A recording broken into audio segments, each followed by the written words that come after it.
Добрый вечер. Сегодня День памяти жертв политических репрессий в СССР. А, Это история, жестокая история, жестокий урок не заканчивается и не забывается. Начиная с 90-х годов до 2014 года реабилитировано еще более 3,5 миллионов человек. Многие признаны подвергшимися политическим репрессиям, реабилитированные. Около 300 тысяч человек. Речь идет о детях репрессированных лиц. Я хочу сказать о том, что историки не перестают интересоваться историей этого ужасного урока. Все новые и новые материалы вовлекаются в научный оборот. Сегодня, к тому же, еще и День науки. Все это дает нам основания для того, чтобы пообщаться на тему политических репрессий в Абхазии. Но нашу беседу я хочу начать с такого предисловия. Несколько лет назад появилось очень интересное исследование историков из Германии. Это исследование называется «Большевистский порядок в Грузии». Дело в том, что это исследование проводилось в рамках совместного грузино-германского проекта. Но после обнаружилось, что результаты этого исследования вызвали в Грузии большой ажиотаж. Реакция грузинских историков, грузинской интеллигенции оказалась очень негативной. И историки из Германии оказались в не очень, скажем так, простой ситуации, потому что дискуссии, полемика, они вышли за рамки академических споров. Должна заметить, что камнем преткновения стала глава исследования, которая называется таким образом «Этнос и террор». Немецкие ученые, кстати, выдержали этот натиск. Материалы дискуссии для объективности они опубликовали отдельно. Хочу сослаться на книгу, которая называется «Грузия в пути. Тени сталинизма». Составителями являются Марк Юнге, Бернд Бонвич, Даниэль Мюллер. И они издали материалы этой дискуссии, полемики в 2017 году. Здесь, кстати, очень много интересного, и почему на этой книге, которая постфактум, после главного исследования под названием «Большевистский порядок в Грузии» появляется. Дело в том, что в некотором роде абхазским историкам удалось как-то подключиться к этому процессу. Помню, что благодаря Лиане Кварчелли наши историки написали комментарии или рецензии к этому исследованию, и эти материалы также оказались в последнем издании, о котором я говорю.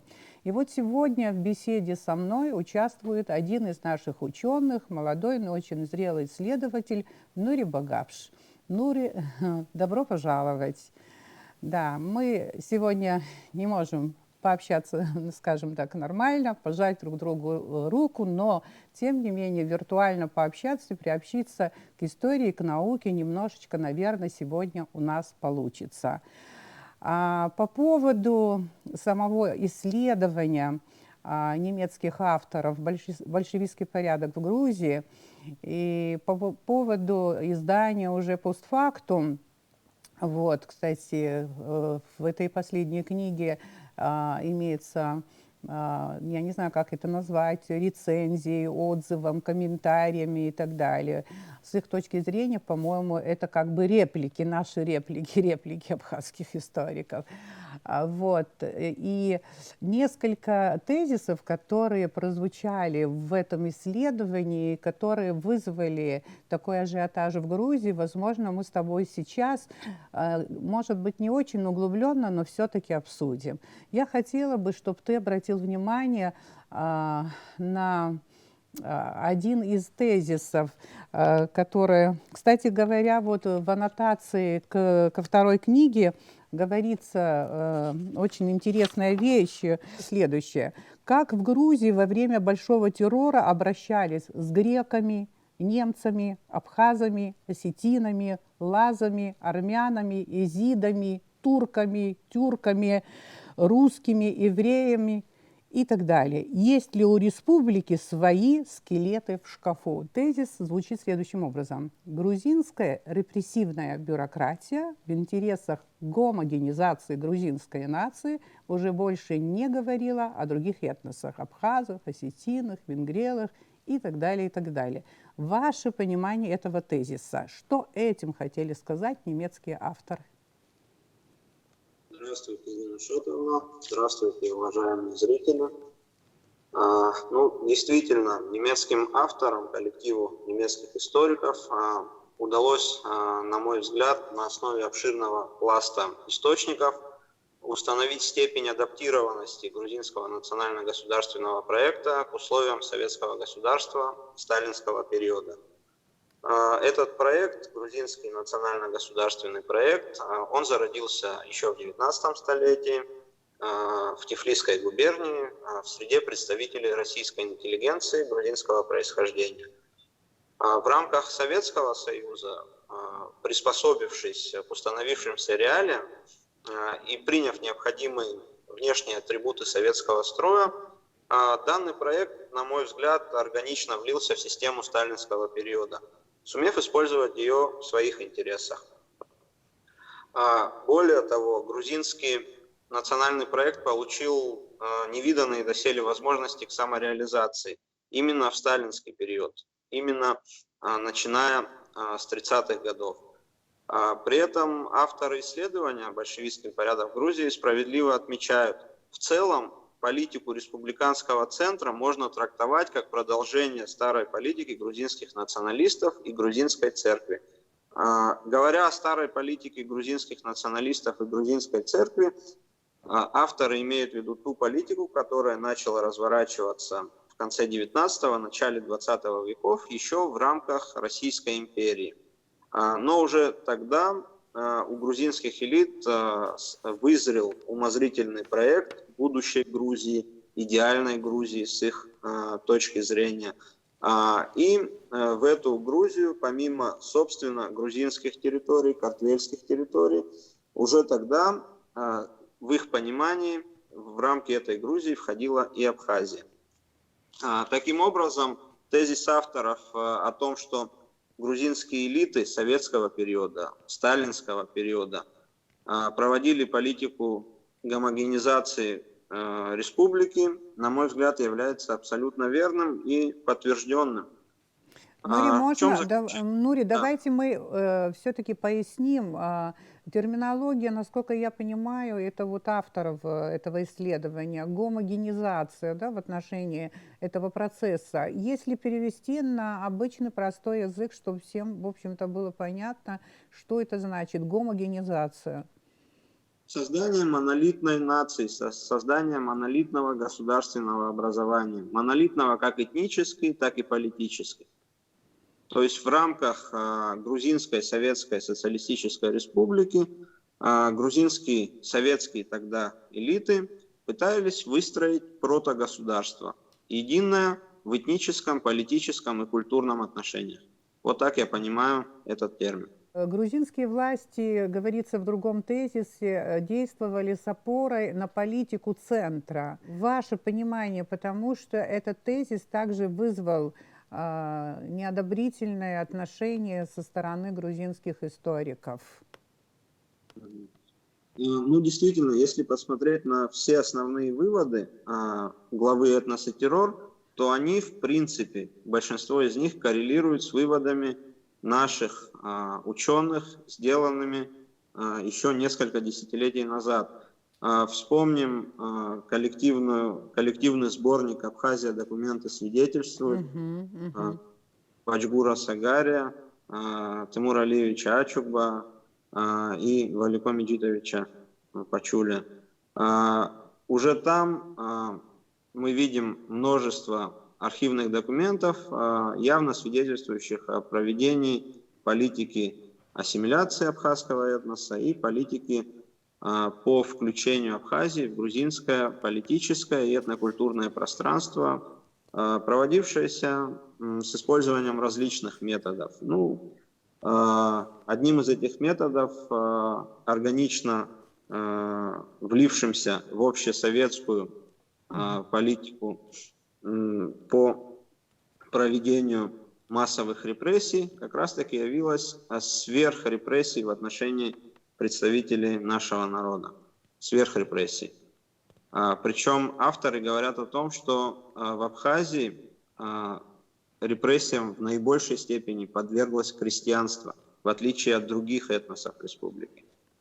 То есть речь шла о том, чтобы, как говорили наши авторы еще в 90-е годы, обезглавить абхазский народ. Советские абхазские историки пришли к мнению о том, что в политических репрессиях присутствовал фактор этнической избирательности. А сейчас, когда в исследовании зарубежных авторов, абсолютно не имеющих никакого отношения к абхазской историографии, к абхазской истории и так далее, и которые говорят о том, то же самое, они говорят то же самое, скажем, может быть, другими немножко словами, то же самое. Они же пришли, вот немецкие авторы, к выводу о том, что, например, немцев и абхазов больше, чем других этнических, значит, других этносов, да, вот, на территории тогдашней, как они говорят, понятно, Грузинской республики, больше пострадали во время политических репрессий. Скажем, немцев, может быть, даже на 2 доли больше, или как это сказать, абхазов на 1,5 доли больше и так далее. Но это вывод очень интересный, потому что если нас, абхазских историков, упрекают, скажем, в субъективизме там, и так далее, то немецких авторов как можно упрекать в том, что они делают выводы на основе анализа огромного количества материалов, в том числе статистических. Но в то же время грузинские историки обвинили немецких ученых в том, что они таким образом пытаются оправдать независимость Абхазии, что они такими выводами помогают абхазам. В каких только грехах они их не обвиняют. И, кстати, один из очень интересных вот этих фактов, нам уже кажется, что он такой банальный, хрестоматийный, но, скажем, по данным 1926 года, это как раз, Нури, ваша тема, вы занимаетесь очень так углубленно демографией, да? В Большой советской энциклопедии было зафиксировано, что на это время в Абхазии проживало там более 80 тысяч абхазов. К концу этого года мы встречаемся с другой численностью абхазов, 56 тысяч человек. Куда же делись эти люди? И анализируя этот материал, немецкие ученые говорят о том, что христианское, абхазское население, вернее, Самурзакану, оно было ассимилировано, то есть уже записано грузинским населением. Скажите, это же было, в общем-то, не открытие, это уже давно было сказано в нашей историографии тоже? Да, конечно. Тезис о том, что население исторического Самурзакана в начале 20 века активно ассимилировалось грузинами, мингрелами. Это не новость в нашей науке, и об этом знают и немецкие авторы, которые ссылаются на наших историков. А что же касается того раздражения, которое вызвала публикация главы «Этнос и террор» в среде грузинского научного сообщества, то, на мой взгляд, оно объясняется 2 моментами. Первый момент – это, конечно же, то, что к таким выводам пришли не абхазские и не российские авторы, а авторы европейские. И второй момент – они говорят о том, что этническая избирательность большого террора в рамках Грузинской ССР в особенности касается абхазов и немцев. Что касается немцев, вряд ли грузинских историков этот момент сильно беспокоил. А относительно абхазов подобные выводы не вписываются в культивируемый в Грузии постулат о якобы исторически присущей грузинской элите заботе об абхазах и противодействием попыткам Москвы, а ранее Петербурга, русифицировать Абхазию. То есть здесь немецкие авторы приходят к выводу о том, что в рамках большого террора который проводился по всей стране, по всему Советскому Союзу. Грузинское руководство, умело адаптируясь, использовало его в своих интересах. В частности, в интересах ассимиляции абхазского этноса и включения Абхазии в политико-культурное и политическое пространство Грузии. А как известно, до середины 30-х годов Абхазия сохраняла значительную долю самостоятельности, даже уже будучи автономной республикой формально, вплоть до смерти Нестора Лакоба. В 20 веке, ну, если не ошибаюсь, да, я так понимаю, что шел процесс нациестроительства тех же грузин. То же самое, я думаю, можно сказать и по поводу абхазов. Может быть, именно это стало причиной всех вот этих мероприятий, направленных против абхазов грузинскими республиканскими властями прежде всего. Мы можем вот как-то более точно, четко сказать, какова была стратегия грузинской национальной бюрократии, грузинских советских властей, за спиной которых стоял еще и сталинский Кремль. Была многоплановая стратегия по введению Абхазии в грузинское этнокультурное и политическое пространство. Ну, нам хорошо известно, что использовался грузинской партийной элитой, использовался целый набор приемов. Это и демографическая колонизация Абхазии, которая наиболее активно начала производиться в 40-е и 50-е годы. Это методы... Демографическая колонизация, скажите, это ваша терминология, насколько я понимаю. Обычно наши историки это называют переселением, да, вот грузин в Абхазию. Это одно и то же? Речь идет о плановом переселении, именно о плановом переселении грузинского населения, сельского населения, уроженцев сельских районов Западной Грузии на территорию Абхазии. Цели и методы проведения этой кампании, по данным моих исследований, позволяют говорить о том, что это была целенаправленная демографическая колонизация. Помимо демографической колонизации использовались другие методы, в частности по ассимиляции абхазского населения. Нам всем хорошо известно, как это проводилось. Сначала абхазский алфавит был переведен с латинизированной графикой на грузинскую графическую основу, затем уже были ликвидированы, фактически ликвидированы абхазские школы, они были переформатированы в грузинские. Шло изменение топонимики, особенно активно начиная с конца 40-х годов, и ряд других методов. Все они вкупе говорят о том, что грузинским республиканским руководством проводилась целенаправленная политика в сталинский период по ассимиляции абхазского этноса и лишение Абхазии политической самостоятельности, какой бы то ни был.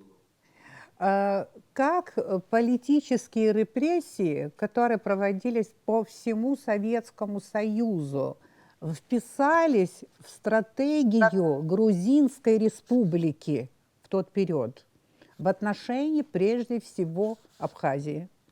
Репрессии, как известно, проводились по всему Советскому Союзу, в том числе в Грузии и в том числе в Абхазии. Естественно, грузинскому республиканскому руководству приходилось выполнять и общесоюзные установки, но, тем не менее, как следует из заключений авторов немецкого исследования, они умело использовали эти репрессии в собственных интересах. Например, в частности, что касается репрессий относительно абхазов, здесь под видом антикулацких операций, под видом антитроцкистских операций репрессировалось большое количество абхазской интеллигенции, национально настроенной, и таким образом решались политические задачи. Можно сказать, что репрессии помогали гомогенизации грузинской национальной. Почему, вот скажем, иначе вот так жестоко относились к грекам, жестоко репрессировали немцев, жестоко репрессировали абхазов? Мы можем четко об этом уже сказать, потому что проведены очень серьезные исследования. И я хотела бы, чтобы мы сформулировали вот четко вот такой вопрос. Вот абхазы. Если мы обратим внимание на развитие абхазов вот в 20-е годы, 30-е годы, что мы видим?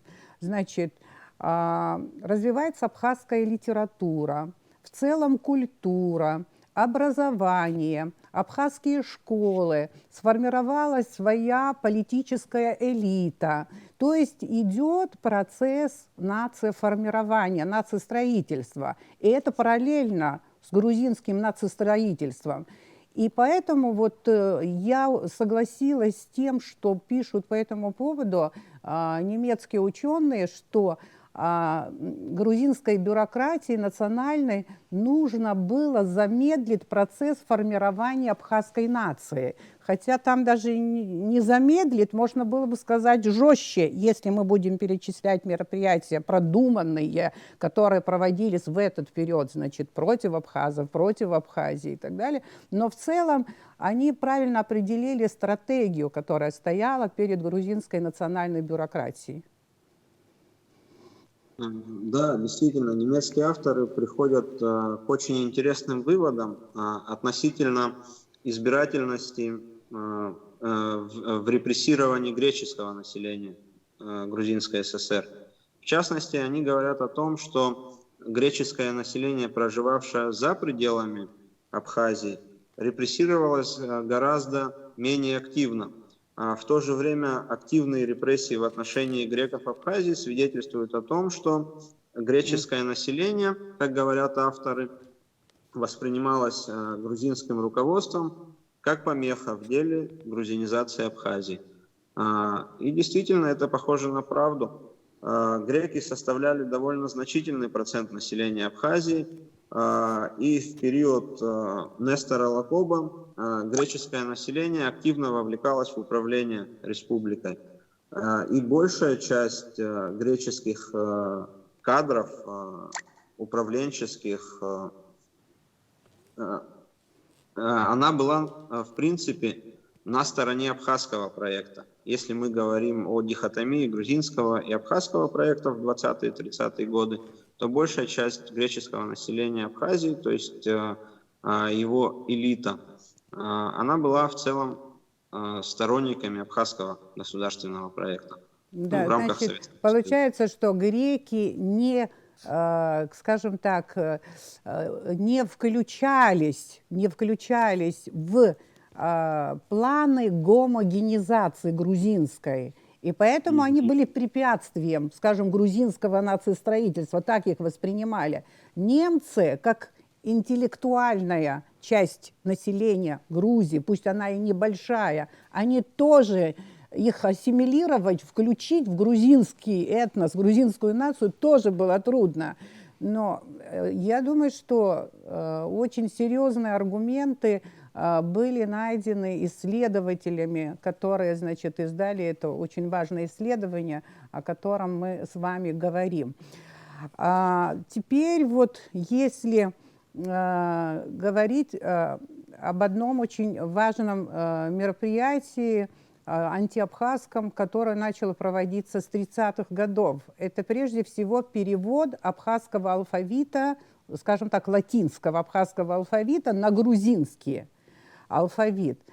Что вы можете об этом сказать? Это мне интересно, потому что немецкие ученые также обратили внимание на это обстоятельство, которое было, кстати, очень хорошо продумано грузинской стороной. В тот период алфавиты ранее бесписьменных или младописьменных народов Советского Союза, которые в 20-е годы создавались на латинской основе, в конце 30-х годов начали активно переводиться преимущественно на кириллическую графическую основу. И только в рамках Грузинской Советской Республики алфавиты младописьменных народов переводились не на кириллическую основу, а на грузинскую. Это касается не только абхазского алфавита, но и осетинского алфавита, при этом только в пределах Южной Осетии. И получилась удивительная история. В рамках одного государства, в рамках Советского Союза, немногочисленный, в принципе, осетинский народ пользовался в течение долгих лет двумя системами письма. В Северной Осетии это уже была кириллическая система письма, а в Южной Осетии южные осетины пользовались грузинизированным алфавитом. Вот такая коллизия. Значит, это было продумано, чтобы оторвать осетин от осетин, проживавших или проживающих в РСФСР, абхазов от абазин. На это, кстати, обратили внимание немецкие авторы тоже. Да. Дело в том, что вот эти вот действия, они в полной мере соотносятся с теоретическими представлениями самого Сталина еще до революционной эпохи. В одной из своих статей Сталин говорил о том, как нам поступить с такими малочисленными народами, которые, как он писал, не имеют своей культуры, литературы и так далее. Что нам с ними сделать? Дать им возможность развивать собственную культуру или же включить в лоно более высокой культуры. В частности, он говорил, как нам быть с абхазцами, с мингрельцами, с осетинами. Про осетин он сказал, что часть их, которая живет на севере, частично развивает свою культуру, частично подвергается процессам обрусения. Южные осетины подвергаются грузинизации.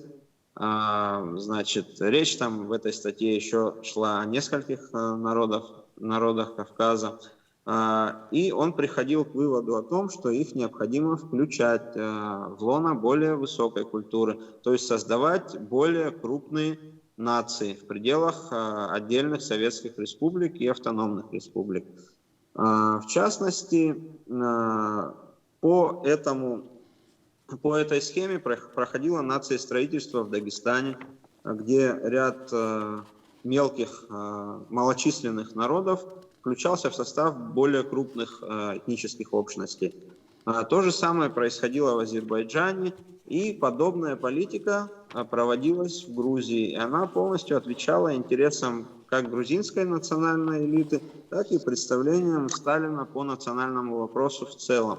Мы видим, мы прекрасно можем наблюдать, как эти действия целенаправленные, спланированные, приводились в жизнь.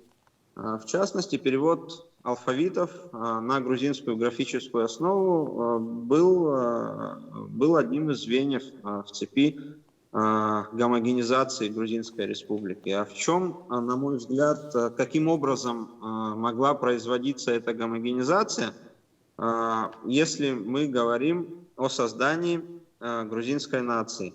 С одной стороны, она могла проводиться путем включения, путем ассимиляции, и такая судьба, очевидно, была уготована нашему народу, как мингрелам и сванам, допустим. И другой путь – это исключение или выдавливание, что, в частности, произошло с греками Абхазии и рядом других этнических групп. Кстати, как известно, выселены из Абхазии и из территории всей Грузинской ССР были даже лазы, то есть этнически близкий грузинам, этнически близкий грузинам народ, который они в принципе рассматривают не как отдельный этнос, а как субэтнос в составе грузин. То есть такой подход, он существовал и в советской Грузии, и в современной Грузии. Были выселены даже они. И авторы немецкого исследования уделяют очень большое внимание этому вопросу. Можно сказать, что политические репрессии, проводившиеся как инструмент, скажем, режима сталинского по всему Советскому Союзу, они получили особое такое политическое звучание в пределах тогдашней Грузинской Советской Республики. Это можно сказать, что это стало как бы еще одним дополнительным шансом или инструментарием для того, чтобы довести свою стратегию в отношении других этносов и прежде всего в отношении абхазов до нужного им логического конца. Это было помощью для грузинской, опять говорю, национальной бюрократии. Я думаю, такая взаимосвязь, она вполне очевидна. То есть нахождение на высших должностях в союзном центре выходцев из Грузии или представителей грузинского народа, оно напрямую способствовало продвижению грузинского национального проекта в сталинскую эпоху. Я думаю, эта взаимосвязь очевидна, она подтверждается многочисленными действиями, в том числе высшего руководства, в том числе непосредственно Сталина. Это и передача ряда территорий Северного Кавказа в состав Грузинской ССР. Как мы знаем, после выселения карачаевцев, балкарцев, чеченцев и ингушей, ряд территорий их ликвидированных автономий был передан в состав Грузии. Это касается и Карачая, это касается и бывшей ликвидированной в 1944 году Чечено-Ингушетии. Можно сказать о том, что на пути к национальной гомогенизации грузинской главным препятствием все же были абхазы. Понятно, что жестоко репрессировали немцев, жестоко репрессировали греков, лазов и так далее. Но жестоко абхазов, потому что все же надо думать, что абхазы были наибольшим препятствием. Если да, то почему? Абхазы были наибольшим препятствием, я думаю, в первую очередь потому, что абхазы претендовали на построение независимого от Тбилиси национального проекта. Ну, понятное дело, что в рамках Советского Союза. И абхазы проводили эту линию, начиная с самого начала возникновения советского государства, то есть еще с момента советизации Абхазии, с 20-х годов, и продолжали проводить эту линию уже и в постсталинский период. И, конечно, для грузинской партийной государственной элиты 30-х, 40-х, 50-х годов именно Абхазия представляла наибольшую помеху в деле построения вот этого концепта идеальной Грузии. Потому что за абхазами стояла их территория, то есть Абхазия, наиболее ценная в плане экономико-географического положения территория тогдашней Грузинской ССР. И абхазский этнос, естественно, воспринимался как наибольшая помеха в деле построения единой гомогенной Грузии. И причем подходы к решению этого вопроса, по всей видимости, в разные периоды были разными. Как известно, есть определенные достаточно веские основания полагать, что на определенном этапе абхазскую проблему грузинское руководство пыталось решить путем выселения. То есть, по примеру ряда народов Северного Кавказа и других народов Советского Союза, которые были депортированы. Однако по каким-то причинам считается, что это большое количество. Еще при меньшевиках, когда Абхазия была оккупирована грузинскими меньшевиками, грузины уже обратили внимание на возрождающуюся Абхазию. На какие-то, может быть, они интуитивно это чувствовали, или все-таки были возможности для анализа, но на начинающийся процесс нациостроительства в Абхазии. И хотя я не могу сказать, что мы можем найти какой-то глобальный и расписанный четко проект грузинский, такой большой проект, где написано, чего они добивались, как продумывались все меры и так далее, такого документа вроде бы нет. Но в то же время, когда мы начинаем анализировать все шаги начиная от попытки умертвления абхазского языка, изменения абхазской топонимики, вот этой попытки сделать из абхазов, скажем так, манкуртов, которые не будут помнить своей памяти, не будет национального самосознания и так далее, и так далее.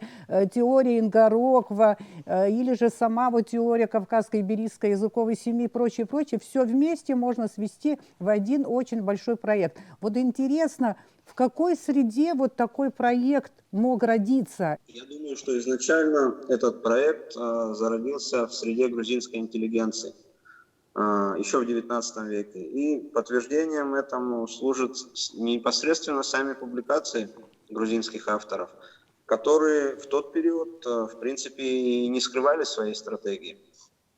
Видимо, тогда это им было и не нужно. Затем уже мы видим, когда Грузия получает политическую самостоятельность, политическую субъектность после революции, этот проект реализуется на практике уже управленцами. В частности, именно тогда, именно в период существования Грузинской Демократической Республики, в период оккупации Абхазии войсками этой республики, начинаются первые попытки планового переселения грузинских крестьян в Абхазию. И документы на этот счет имеются в архивах, в частности в грузинских архивах, часть из которых была несколько лет тому назад передана нашей стороне. Тогда уже грузинское руководство пытается скрывать истинные цели проводимых мероприятий. И в частности это видно вот по каким-то конкретным, очень точечным историям. В частности, грузинское руководство в 18 или в 19 году планировало переселить в Центральную Абхазию, в тогдашний Умистинский уезд, крестьян из Рачи.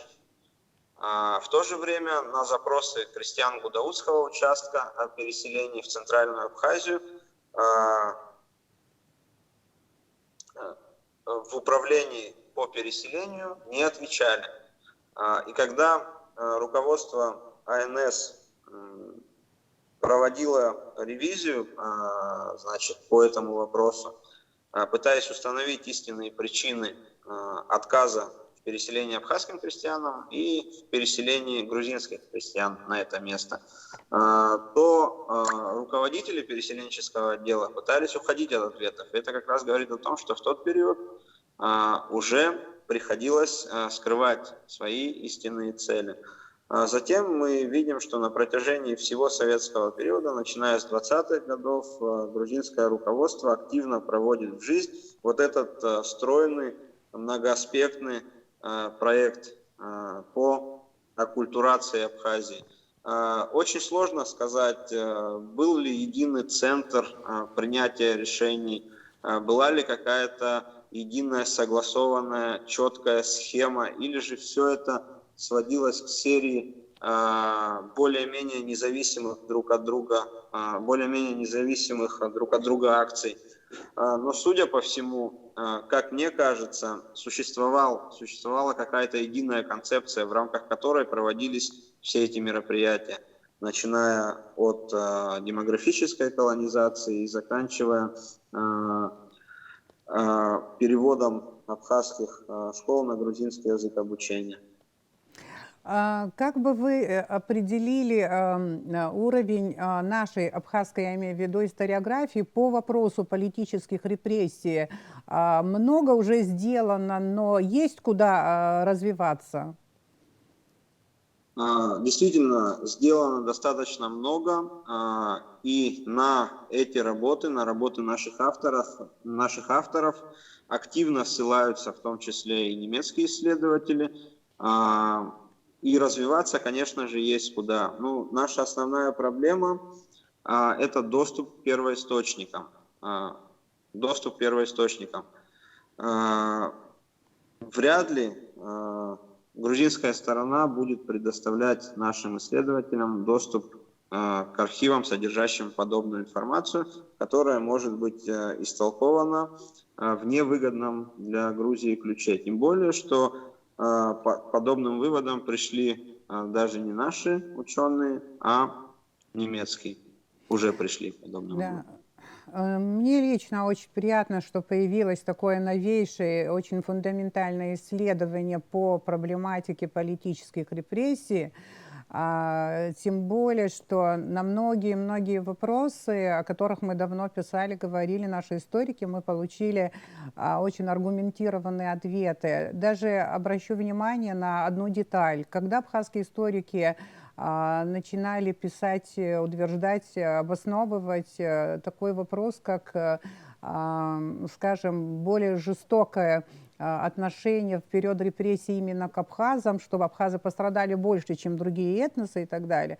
Грузинская интеллигенция отвечала очень эмоционально и кощунственно, с моей точки зрения, кощунственно, потому что эта рана в Абхазии не заживает даже сегодня. Дети и внуки репрессированных живут и болеют этой проблемой, этой своей историей, судьбой своих родственников до сих пор. И вот грузинские историки говорили, что да, может быть, больше абхазов пострадало в процентном соотношении, потому что абхазы занимали очень много должностей. Теперь-то, хотя абхазские историки еще раньше ответили на этот вопрос, и немецкие ученые утверждают, что статистика и документы говорят об обратном. Пострадали не за то, что абхазы занимали должности, их было на должностях много, а пострадало огромное количество простых абхазов, крестьян, и это иллюстрируется документами. И на самом деле мы получили очень хорошее исследование. Во время обсуждения этого исследования и полемики, которая перешла на плоскость политическую, мы читали и знаем, о чем говорили грузинские историки и в какой ситуации оказались авторы этого исследования. И у меня создалось впечатление, думаю, что не только у меня, что история ничему не учит, касаемо грузинских историков, потому что абсолютно позиции, которые они занимали и раньше, вот в этом контексте, в контексте этой изучаемой проблемы, и не только, наверное, в этом контексте, они абсолютно не изменились. Вы со мной согласны? Да, я абсолютно согласен. Судя по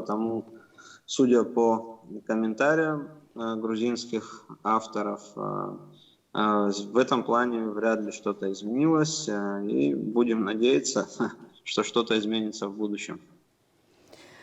Ну, я завершаю наш разговор. Во время записи я, правда, очень переживала, потому что о качестве записи по скайпу я не могу пока судить, что у нас получилось, и я не знаю, но я знаю, что вы очень интересный собеседник и очень хороший исследователь, тонкий. Надеюсь, что в других условиях мы с вами пообщаемся потом. Спасибо вам за нашу беседу в этот день, когда мы вспоминаем жертв политических репрессий. Люди, которые стали жертвами преступлений, величайших преступлений. И, конечно, их судьбы, их история незабываема, потому что мы знаем, в Абхазии целые семьи были истреблены. Вот. Я хочу привести пример семьи моих теперешних уже родственников Вердана, варданевцев. Буквально в 1937 году 3 брата: Игнатий, Евстафий, Алексей Варданя. Это очень видные среди абхазской тогдашней элиты люди. Например, Игнатий был наркомом юстиции. Это люди, которые были соратниками Нестора Лакоба. А их дом, который, кстати, находится сегодня тоже в Звандрипше и нуждается в сохранении, находится, правда, в реестре историко-культурного наследия, но пока восстановить не удается. Вообще удастся ли сохранить, я не знаю. В этом доме собирался кераз, в этом доме встречали высоких гостей, советских чиновников и так далее. И, конечно, родственники, самое молодое поколение, которое сегодня есть, они хорошо помнят эту печальную историю. говорю, потому что 3 братьев забрали прямо в один день и расстреляли, и где они похоронены, мы не знаем до сих пор. Вот, и поэтому это большая рана для многих и многих людей и в Абхазии, и во всем бывшем советском пространстве. Что касается Грузии, мне кажется, что понятно, что и грузины пострадали, существенно пострадали во время политических репрессий, но есть определенные моменты, которые все-таки заставляют нас говорить о том, что это все-таки моральное бремя, которое лежит на грузинах. Будем помнить. До свидания. Большое спасибо за беседу, Ирина Шотовна. Было очень приятно. В завершение я хотел бы отметить, что политические репрессии – это в том числе и моя личная, это тема, касающаяся моей семьи. В 1937 году был репрессирован мой прадед Меджид Багапш и его родные братья. Поэтому здесь, в Абхазии, большой террор 37-38 годов является личной темой для очень многих жителей. Спасибо большое. Будем помнить. До свидания. Спасибо. До свидания.